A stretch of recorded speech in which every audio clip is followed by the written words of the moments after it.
Act 1. The Dream. You open your eyes to the gentle hum of engines beneath your feet. Sunlight spills through the porthole of your cabin as the world's largest ship glides across the Atlantic Ocean. It's April 14th, 1912, and you're aboard the RMS Titanic.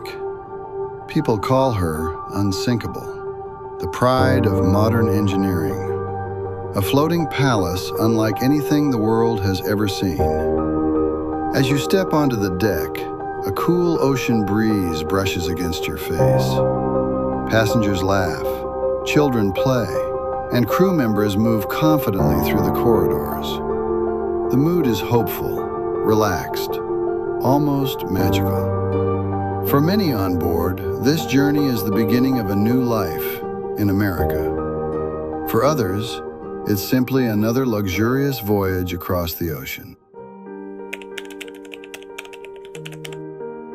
But none of them know what's coming. As evening arrives, the Titanic comes alive. Music drifts through the grand dining rooms. Crystal chandeliers glow overhead. Conversations and laughter echo throughout the ship. Everything feels perfect. The night grows colder. The sea becomes strangely calm. Above you, thousands of stars fill the sky. It's beautiful, almost too beautiful.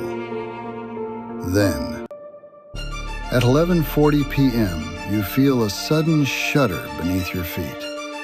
The ship trembles, just for a moment. Passengers glance at one another, confused, curious, but not afraid. After all, this is the Titanic. What could possibly go wrong?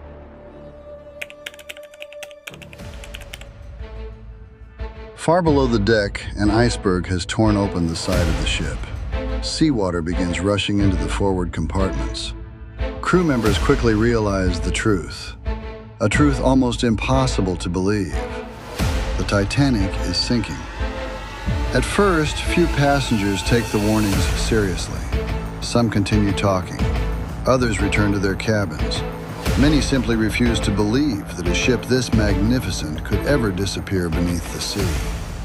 But minute by minute, the situation grows worse. Stewards knock on doors. Life jackets are handed out. Passengers are ordered to the boat deck. The cold air becomes sharper. The atmosphere changes. Fear begins to spread. Soon, lifeboats are lowered into the darkness. Families are separated. Friends say goodbye. And still, the great ship slowly sinks deeper into the freezing Atlantic. The deck begins to tilt. The reality becomes impossible to ignore. The unsinkable ship is dying. Then, in the early hours of April 15th, 1912, the Titanic slips beneath the surface. The lights disappear, the music stops, and the Atlantic Ocean becomes silent once again. More than 1,500 people lose their lives that night, a tragedy the world would never forget. And as the sun rises over the cold Atlantic, only one question remains. If you had been aboard the Titanic, would you have survived?